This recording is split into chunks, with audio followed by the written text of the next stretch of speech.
ദൈവത്തിൻ്റെ പരിശുദ്ധമായ നാമത്തിന് നന്ദി നിറഞ്ഞ ഹൃദയത്തോടെ സ്തോത്രം ചെയ്യുകയും സ്തുതിക്കുകയും മഹത്വപ്പെടുത്തുകയും ചെയ്യുന്നു.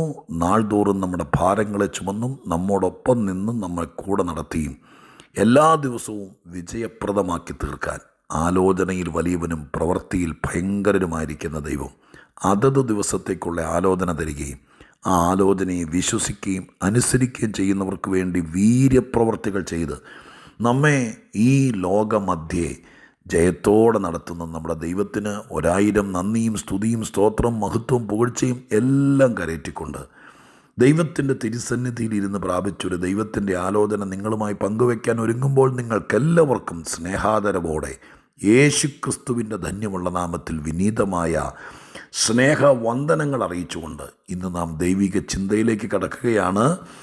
ഇന്ന് നാം ഒന്നിച്ച് ചിന്തിപ്പാൻ ആഗ്രഹിക്കുന്ന വേദഭാഗം സെഖര്യാ പ്രവചനത്തിൽ നിന്നാണ്. സെഖര്യാ പ്രവചനം 3-ാം അധ്യായത്തിൻ്റെ 1-ാമത്തെ വാക്യം ഞാൻ നിങ്ങളെ വായിച്ചു കേൾപ്പിക്കാം. സെഖര്യാ പ്രവചനം 3-ാം അധ്യായം 1-ാം വാക്യം. അനന്തരം അവൻ എനിക്ക് മഹാപുരോഹിതനായ യോശുവ യഹോവയുടെ ദൂതൻ്റെ മുമ്പിൽ നിൽക്കുന്നതും സാത്താൻ അവനെ കുറ്റം ചുമത്തുവാൻ അവൻ്റെ വലത്തുഭാഗത്ത് നിൽക്കുന്നതും കാണിച്ചു തന്നു.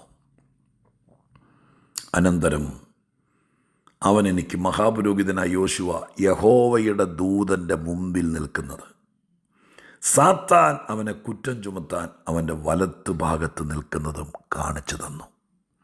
സെഖര്യാവിന് ദൈവത്തിൻ്റെ ദൂതൻ ചില കാഴ്ചപ്പാടുകൾ കാണിച്ചു കൊടുക്കുകയാണ്. സെഖര്യാ പ്രവചനത്തിനകത്ത് അനവധി വെളിപ്പാടുകളുണ്ട്. ദാർശനികമായിരിക്കുന്ന ഒരു പ്രവചന ഗ്രന്ഥമാണ് സെഖര്യാ പ്രവചനം. കാഴ്ചപ്പാടും ദൂതും ഒരുമിച്ച് വരുന്നു. സെഖര്യാവ് പല കാര്യങ്ങൾ കാണുകയാണ്. അങ്ങനെ കാണുന്നതിനിടയിൽ ഒരു വെളിപ്പാട് കാണുന്നു. വെളിപ്പാട് എന്തെന്നറിയുമോ? ദൈവത്തിൻ്റെ ദൂതൻ്റെ മുമ്പിൽ എന്ന് പറയുന്നത് ദൈവത്തിൻ്റെ മുമ്പിൽ തന്നെയാണെന്ന് അവിടെ വായിക്കുമ്പോൾ നമുക്ക് മനസ്സിലാക്കാൻ കഴിയും. അപ്പോൾ ദൈവത്തിൻ്റെ മുമ്പിൽ മഹാപുരോഹിതനായിരിക്കുന്ന യോശുവ നിൽക്കുന്നു. ദൈവത്തിൻ്റെ മുമ്പിൽ നിൽക്കുന്ന യോശുവ. യോശുവയുടെ തൊട്ട് സമീപേ സാത്താൻ നിൽക്കുന്നു. വലത്തുഭാഗത്ത് നിന്നാണ് എഴുതിയിരിക്കുന്നത്. തൊട്ടടുത്ത് സാത്താൻ നിൽക്കുന്നു. സാത്താൻ്റെ ഉദ്ദേശം കുറ്റം ചുമത്താനാണ്. ആരെ? യോശുവയെ കുറ്റം ചുമത്താൻ. കുറ്റം ചുമത്തിയോ? ചുമത്തി. എന്നിട്ട് വല്ലതും ഫലിച്ചോ? ഏറ്റില്ല.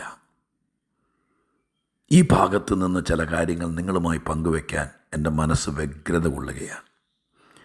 വേദപുസ്തകത്തിൽ പലരും അവകാശപ്പെട്ടിട്ടുണ്ട്, ഞാൻ ദൈവത്തിൻ്റെ മുമ്പിൽ നിൽക്കുന്നവനാണ്. ചിലരോട് ദൈവം ആവശ്യപ്പെട്ടിട്ടുണ്ട്, എൻ്റെ മുമ്പാകെ നിൽക്കുക. ദൈവമുമ്പിൽ നിൽക്കുക എന്ന് പറയുന്നതൊരു പദവിയാണ്, ഒരാത്മീക ലക്ഷണമാണ്. പാപം ചെയ്ത ആദാമിന് ദൈവത്തിൻ്റെ മുമ്പിൽ നിൽക്കാൻ പറ്റാത്തത് കൊണ്ടാണ് ഓടി ഒളിച്ചത്. ഏതോ മരച്ചോട്ടിലോ എവിടെയോ അത്തിയില കൊണ്ട് ഉടയാട ചുറ്റി ഓടി ഒളിച്ചു. എല്ലാവർക്കും ദൈവത്തിൻ്റെ മുമ്പിൽ നിൽക്കാൻ പറ്റിയല്ല. പഴയ നിയമകാലത്ത് ഫെലിസ്ത്യരുടെ അടുക്കൽ യഹോവയുടെ പെട്ടകം കൊണ്ടുവച്ചപ്പോൾ അവർക്ക് മുഴുവൻ വലിയ പ്രശ്നങ്ങളും രോഗങ്ങളും നേരിട്ടപ്പോൾ അവർ തമ്മിൽ ചോദിച്ചൊരു ചോദ്യം ശൗമേലിൻ്റെ പുസ്തകത്തിൽ ഞാൻ വായിച്ചിട്ടുണ്ട്. ഈ ദൈവത്തിൻ്റെ മുമ്പിൽ നിൽക്കാൻ ആർക്ക് കഴിയും? എല്ലാവർക്കും കഴിയുന്നൊരു കാര്യമല്ല ദൈവത്തിൻ്റെ മുമ്പിൽ നിൽക്കുക എന്ന് പറയുന്നത്. ദൈവത്തിൻ്റെ മുമ്പിൽ നിൽക്കുക എന്ന് പറയുന്നത് അക്ഷരീകമായിട്ട് നാം പോയി ഒരു ഹെഡ് മാസ്റ്ററുടെ മുമ്പിൽ നിൽക്കുന്നത് പോലെ ഒരു മേശയ്ക്കിപ്പുറം നിൽക്കുന്ന ഒരു സീൻ ഈ ജഡത്തിൽ ജീവിക്കുമ്പോൾ ഉണ്ടാകില്ല. അതിനൊരു ആത്മീക പരിവേഷമുണ്ട്. ഏത്? ഈ പറയുന്ന വാക്കിന് ദൈവത്തിൻ്റെ മുമ്പിൽ നിൽക്കുക എന്ന് പറയുന്നതൊരു പ്രാഗൽഭ്യമാണ്, ബന്ധമാണ്. എല്ലാവരെ കൊണ്ടും പറ്റില്ല. പാപിയായ മനുഷ്യന് ദൈവത്തിൻ്റെ മുമ്പിൽ നിൽക്കാൻ പറ്റില്ല. അവൻ ദൈവത്തെ കാണുമ്പോൾ ഓടി മറയും. വെളിച്ചത്തിൻ്റെ മുമ്പിൽ ഇരുട്ടിന് നിൽക്കാൻ പറ്റില്ലല്ലോ, അതുപോലെയാണ്. പക്ഷേ ദൈവത്തിൻ്റെ മുമ്പിൽ നിൽക്കാൻ, വെളിച്ചത്തിൻ്റെ കൂടെ നിൽക്കാൻ വെളിച്ചമായെങ്കിലേ പറ്റൂ. തീയോട് ചേരും എന്നൊരു പ്രയോഗമുണ്ട്. അതിന് കാരണം തീനാളങ്ങൾ താഴെ ഭൂമിയിലിട്ട് കടലാസും കരിയിലും എല്ലാം കൂടി വാരി കത്തിച്ചാൽ തീനാളങ്ങളെല്ലാം കൂടി മുകളിലേക്ക്, കണ്ടിട്ടുണ്ടോ? നല്ല തീയാണെങ്കിൽ സൂക്ഷിച്ചു നോക്കുമ്പോൾ തീനാളങ്ങൾ ആകാശത്തേക്ക് ഉയർന്നു പോകുന്നത് കാണാം. കത്തുന്നതിനിടയിൽ മുറിഞ്ഞു പോകുന്നത് ശ്രദ്ധിച്ചു നോക്കിയാൽ കാണാം. തീജ്വാലകൾ മുറിഞ്ഞ് അന്തരീക്ഷത്തിലേക്ക് 1 മിനിറ്റ് കൊണ്ട്, 1 സെക്കൻഡ് കൊണ്ട് ഇതില്ലാതെയാകും. പക്ഷെ തീ കത്തുന്നത് എപ്പോഴും മുകളിലേക്കാണ്. കാരണം സൂര്യൻ തീ ഗോളം മുകളിൽ കത്തി ജ്വലിച്ച് നിൽക്കുക. അങ്ങോട്ടാണ് തീ കത്തത്തുള്ളൂ, മുകളിലേക്ക് ആന്തി പടരുന്നത്. നിങ്ങൾ ഒരു ബക്കറ്റ് വെള്ളം കോരി മുകളിലേക്ക് ഒഴിച്ചു നോക്ക്, മുകളിലേക്ക് പോവുകയല്ല, അത് താഴേക്ക് പോരുള്ളൂ. കാരണം സമുദ്രവും വെള്ളവും എല്ലാം കിടക്കുന്ന താഴെയാണ്. തീയെ തീയോട് ചേരുള്ളൂ, വെള്ളം വെള്ളത്തോട് ചേരും. തീ മുകളിലേക്ക് കത്തും, വെള്ളം താഴേക്ക് വരും. അതൊരു തത്വമാണ്. എന്നതുപോലെ ദൈവത്തിൻ്റെ മുമ്പിലേക്ക് നമുക്ക് നിൽക്കണമെങ്കിൽ നാം വെളിച്ചമായെങ്കിലേ പറ്റൂ, അല്ലാത്തവർക്ക് പറ്റിയല്ല. അനക്ക് ദൈവം വെളിച്ചമാണ്. ഇരുട്ടിന് വെളിച്ചത്തിന് മുമ്പിൽ നിൽക്കാൻ പറ്റില്ലല്ലോ. എന്നതുപോലെ തന്നെ ഇപ്പം യോശുവ വസ്ത്രം മുഷിഞ്ഞിരിക്കുന്നു എന്നൊരു കുറ്റമാണ് സാത്താൻ ചാർത്താൻ വേണ്ടി വന്നിരിക്കുന്നത്. പക്ഷെ ഇവിടെ ഞാൻ ഇന്ന് ശ്രദ്ധിച്ചപ്പോൾ കണ്ടത്, മുഷിഞ്ഞാ നിൽക്കുന്നതെങ്കിലും ചിലപ്പോൾ മുഖം വാടിയായിരിക്കും നിൽക്കുന്നത്, ചിലപ്പോൾ ക്ഷീണിച്ചായിരിക്കും നിൽക്കുന്നത്. ചിലപ്പോൾ യോശുവയ്ക്ക് പിടികിട്ടി കാണും, സാത്താൻ എന്നെ വല്ലാതെ കുറ്റം ചുമത്തി കളിയാക്കി നിന്ദിച്ച് ദൈവത്തിൻ്റെ മുമ്പിൽ പോലൊരു കുറ്റവാളിയെപ്പോലെ ചിത്രീകരിച്ച് എൻ്റെ മനസാക്ഷിക്കകത്ത് മുഴുവൻ ഭാരമിട്ട് അങ്ങനെ വാടി നിൽക്കുകയായിരിക്കും. ഞാൻ പലപ്പോഴും പറഞ്ഞിട്ടുള്ളതുപോലെ ഇങ്ങനൊരു വാക്യം വായിക്കുമ്പോൾ കുറച്ചു നേരം കണ്ണടച്ച് ആ രംഗം ഒന്ന് കാണും. നിങ്ങൾക്കത് പറ്റുന്നുണ്ടോയെന്നറിയില്ല. അങ്ങനെ ശീലിച്ചാൽ ഒത്തിരി ദൈവാത്മാവ് നമുക്ക് റിവീൽ ചെയ്ത് തരും. ഞാൻ നോക്കുമ്പോൾ യോശുവ പൊട്ടിച്ചിരിച്ചുകൊണ്ട് മുണ്ടും മടക്കി കുത്തി എന്നാൽ കാണിച്ചു തരാം എന്നുള്ള സ്റ്റൈലിലല്ല, ദൈവത്തിൻ്റെ മുമ്പിൽ കുറ്റം ചാർത്തിയതുകൊണ്ട്, തൻ്റെ വസ്ത്രം മുഷിഞ്ഞതുകൊണ്ട് തലകുനിച്ച് ഒരു പ്രതിക്കൂട്ടിൽ നിൽക്കുന്ന ആളെപ്പോലെ ആയിരിക്കും നിൽക്കുന്നത്.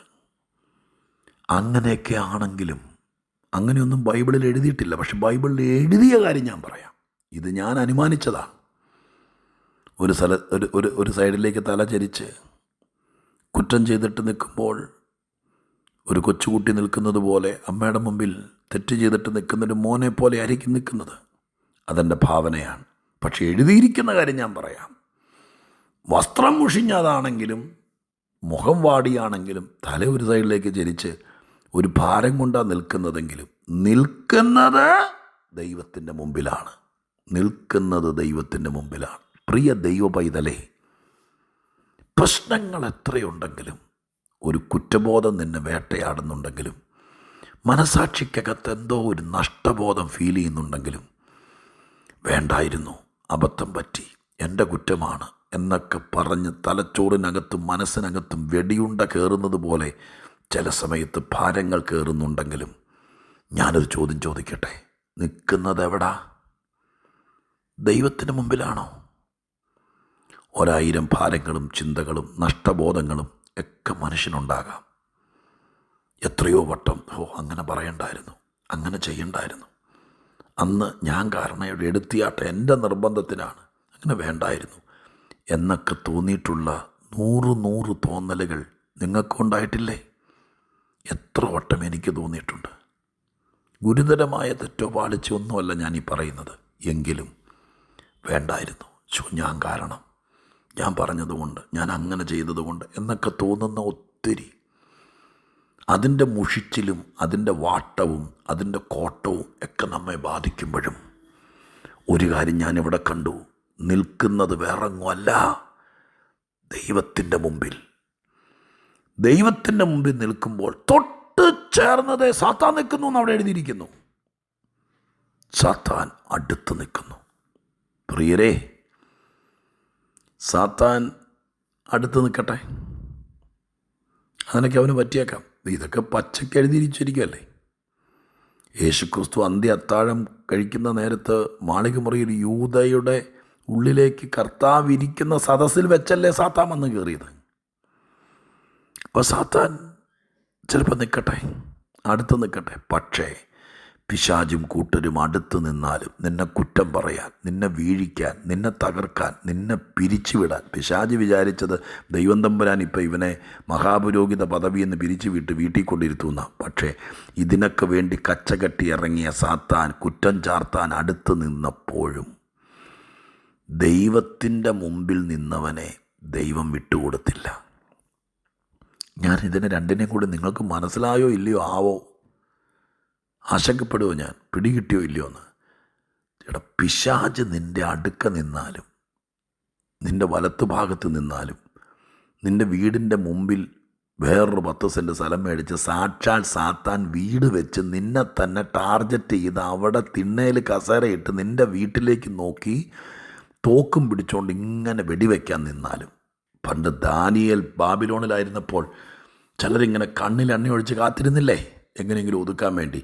അങ്ങനെ ഇരുന്നാലും നീ ദൈവത്തിൻ്റെ മുമ്പിലാണ് നിൽക്കുന്നതെങ്കിൽ ഒന്നും അവൻ്റെ വെടിയുണ്ടകൾ ഏക്കത്തില്ല.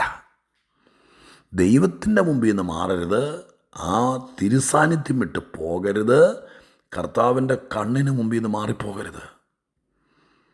നിന്നെ തന്നെ ലക്ഷ്യമാക്കി നിന്നെ തന്നെ ടാർഗറ്റ് ചെയ്ത് സാത്താൻ്റെ അവിടെ ചുറ്റുവട്ടത്തെ എവിടെ അടുത്ത് നിൽക്കുന്നുണ്ട്. അതുകൊണ്ട് ഞാൻ എന്ത് ചെയ്യും? വസ്തു വിറ്റ് പോകുകയല്ല, ദൈവത്തിൻ്റെ മുമ്പിൽ നിന്ന് മാറരുത്. അതുകൊണ്ട് ഈ 1-ാം വാക്യത്തെ ഞാൻ ഇഴപിരിച്ചെടുത്ത് ഒരു സന്ദേശം ഉണ്ടാക്കി ടൈറ്റിൽ ചെയ്തിരിക്കുക, ദൈവത്തിൻ്റെ മുമ്പിൽ നിൽക്കുന്ന ഭക്തനും അരികെ നിൽക്കുന്ന സാത്താനും. സാത്താൻ അരികെ നിന്നാലും, ഞാൻ പറഞ്ഞതുപോലെ ഒരു ഭിത്തിയുടെ കനം അപ്പുറത്തെ ഫ്ലാറ്റ് സാത്താൻ വന്ന് മേടിച്ചാലും, ഒപ്പം തന്നെ നീ എങ്ങനെയെങ്കിലും വാരിക്കെട്ടി പിള്ളേരെ വിളിച്ചുകൊണ്ട് പ്ലാസ്റ്റിക് യാക്കിനകത്ത് എല്ലാം കൂടി കുത്തി നിറച്ച് ലിഫ്റ്റ് ഇറങ്ങി പോകാനൊന്നും നോക്കരുത്. ദൈവത്തിൻ്റെ മുമ്പിൽ തന്നെ നിൽക്കുക. അവൻ തൊട്ടഴികത്ത് നിൽക്കട്ടെ, തൊട്ടപ്പുറത്തെ പ്ലോട്ട് അവൻ മേടിക്കട്ടെ, അവിടെ അവൻ കൂടാരമടിക്കട്ടെ, തൊട്ടപ്പുറത്തെ ഫ്ലാറ്റ് അവൻ രജിസ്റ്റർ ചെയ്യട്ടെ. ഞാൻ പറയുന്നത് എന്തുദ്ദേശിച്ചാണെന്ന് എൻ്റെ വായി നടന്ന് വീഴുന്നു. നിങ്ങൾക്കാർക്കുള്ള ദൂതായിരിക്കാം. എന്താണെങ്കിലും പിശാച് അടുത്ത് കിടന്നാലും, അടുത്ത് താമസിച്ചാലും, അടുത്ത് നിന്നാലും, നീ നിൽക്കുന്നത് ദൈവം മുമ്പിലാണെങ്കിൽ കർത്താവ് നിന്നെ വിട്ടുകൊടുക്കില്ല.